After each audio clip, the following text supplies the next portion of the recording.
Mpiaro ny zon'olombelona hoe inona ny andraiky ny arina hoana izy ireo ny tsy maintsy arovana araka ny lalàna.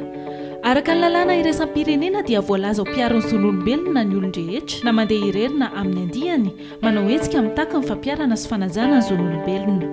Mety amin'ny alalan'ny asa raikitra izany na koa an-tsitrapo. Na izao na ianao izany dia afaka miaro ny zon'olombelona amin'ny sehatra misy antsika avy ary adidintsika manaitra ny daholobe rehefa mahita tranga sy mifanaraka amin'ny tokony ho izy isika.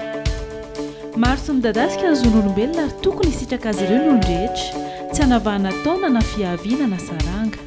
Tokony andraikitra voalohany amin'ny fanajana sy fampisitrahana ireo zo ireo ny fitondram-panjakana. Noho ny antony samihafa nefa toy ny fahantrana, ny kolokolo, ny fanavahana sy ny tsy fahaiza-mitantana dia mbola misy ny zo voaitsakitsaka sy voahaja ka ny fisorohana sy fanarenana izany no antom-pisian'ny mpiaro ny zon'olombelona.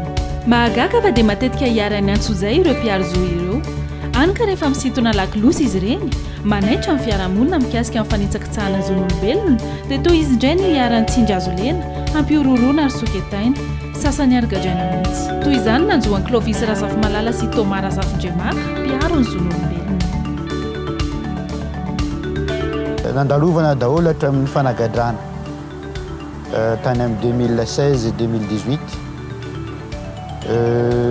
Tao zany ny fandrahonana amin'ny lafiny rehetra, fandrahonana ho faty, zany rehetrarehetra zany dia nandalovana daholo zany fa saingy tsy nakivy le izy satria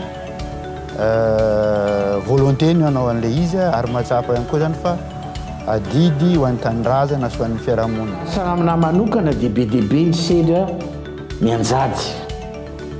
Na dia miezaka renao hoe manatona ny tompona andraikitra, ohatra fotsiny fampitahorana zany zavatra efa nisy ary mbola mitohy ary zany. Fampitahorana mivantana, fampitahorana ankolaka na taratasy tsy misy soni zany na ny telefony zany efa samby nahazo daholo zany. Sahirana ny mpiaro ny zon'olombelona eto amintsika. Noho izany, maika amin'ny fandaniana ny lalàna hiarovana ny mpiaro ny zon'olombelona. Lalàna izay mifanaraka amin'ny fenitra iraisam-pirenena efa nankatao Madagasikara ao anaty lalam-pandroenana sy efa nikeny teo mason'izao tontolo izao. Efa misy ankehitriny ny volavolan-dalàna ny raha fiarahamonim-pirenena sy ny androm-panjakana toy ny CNIDH sy ny HCDDET mandrafitra. Efa natolotra teny anivon'ny ministera ny fitsarana izany ary efa notinian'ny gouvernemanta ihany koa. Ny mampanahy anefa dia toa mbola misy ny fantsiana maro kasain'izy ireo atao. Manatesika fa mbola iarahan'ny jinika amin'ny be sy maro ireo fantsian'ireo mialohan'ny andaniana azy any anivon'ny anteny Mirarototo mba hanajana ny fenitra iraisam-pirenena sy hanajana ny teny iarana. Ry manam-pahefanisa tokony matoky anareo izay fa tsy sahanareo ny hamadika anay.